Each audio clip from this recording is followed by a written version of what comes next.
हिमालय में बसा खूबसूरत कश्मीर दशकों से इंडिया और पाकिस्तान के बीच झगड़े की जड़ रहा है। अप्रैल 2025 में यह पुराना झगड़ा फिर से भड़क गया। 22 अप्रैल को एक भयानक आतंकवादी हमले ने पूरे क्षेत्र को हिलाकर रख दिया। इंडियन कश्मीर में 26 बेगुनाह लोगों की जान चली गई। इंडिया ने तुरंत पाकिस्तान पर उंगली उठाई और इस हिंसा के लिए जिम्मेदार आतंकवादी समूह को पनाह देने का आरोप लगाया। हालांकि पाकिस्तान ने किसी भी तरह की संलिप्तता से इनकार किया। इस हमले से पूरे इंडिया में सदमा पहुंचा। लोगों का गुस्सा और दुख साफ दिख रहा था। देश ने पीड़ितों के लिए न्याय और पाकिस्तान की कथित मिलीभगत पर कड़ी प्रतिक्रिया की मांग की। एक खतरनाक तनाव का माहौल बन गया। जो नाजुक शांति थी वो टूट गई। हालांकि वो हमेशा तनाव में ही रहती थी। इस हमले ने पुराने जख्मों को हरा कर दिया और दोनों परमाणु संपन्न पड़ोसियों के बीच एक बड़े संघर्ष का डर पैदा कर दिया।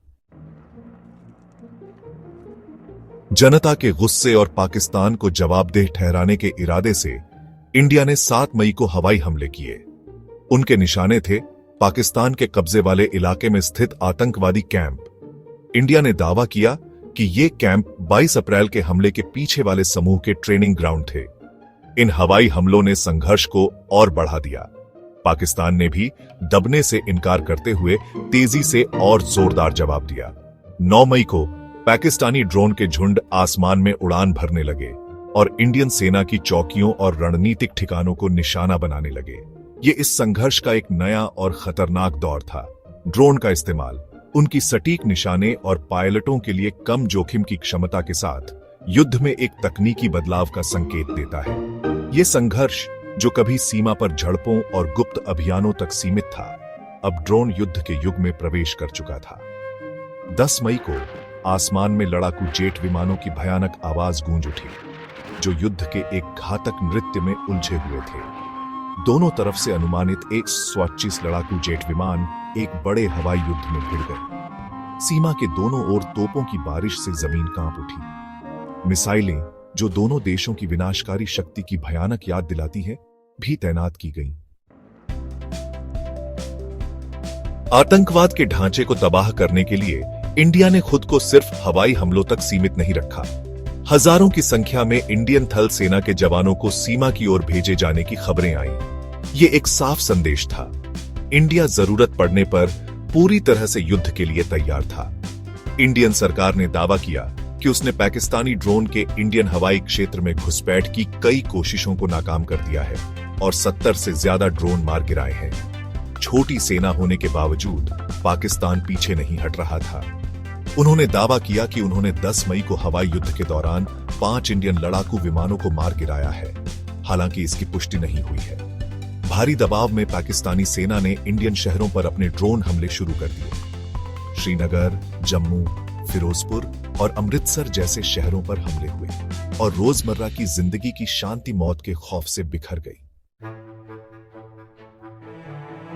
भाग 4, दुनिया दहशत में अंतर्राष्ट्रीय प्रतिक्रिया और परमाणु युद्ध का खतरा। जैसे जैसे संघर्ष बढ़ता गया, दुनिया सांस रोककर देखती रही। परमाणु युद्ध का साया, जो दोनों देशों के पास ऐसे हथियार होने के कारण एक भयानक संभावना थी, मंडरा रहा था। दुनिया भर से संयम और तनाव कम करने की अपील की गई। अमेरिका समेत दुनिया की अन्य महाशक्तियों ने दोनों पक्षों से शांतिपूर्ण समाधान खोजने का आग्रह किया। इस स्थिति की गंभीरता को समझते हुए अंतर्राष्ट्रीय समुदाय हरकत में आ गया। मुस्लिम दुनिया में एक प्रमुख खिलाड़ी सऊदी अरब ने मध्यस्थ की भूमिका निभाई। एक अनुभवी सऊदी राजनयिक आदेल अल जुबैर ने इस संकट को कम करने के लिए इंडिया और पाकिस्तान दोनों के नेताओं के साथ बातचीत शुरू की। संयुक्त अरब अमीरात, कुवैत और यहां तक कि पश्चिम के साथ अपने जटिल संबंधों के बावजूद ईरान भी इस अपील में शामिल हो गया और अपने पड़ोसियों से युद्ध के कगार से पीछे हटने का आग्रह किया।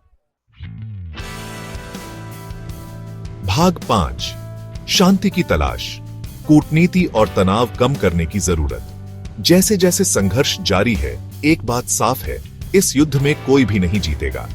मानवीय कीमत पहले ही बहुत ज्यादा चुकाई जा चुकी है। हालांकि सटीक संख्याएं पता नहीं है, लेकिन दोनों तरफ नागरिक हताहतों की खबरें इस संघर्ष के भयावह रूप को दर्शाती हैं। दुनिया सांस रोककर लड़ाई के जल्द खत्म होने की उम्मीद कर रही है।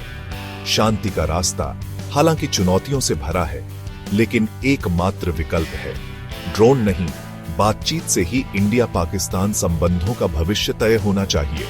अंतर्राष्ट्रीय दबाव बढ़ता रहना चाहिए ताकि दोनों पक्षों को सार्थक बातचीत के लिए प्रेरित किया जा सके।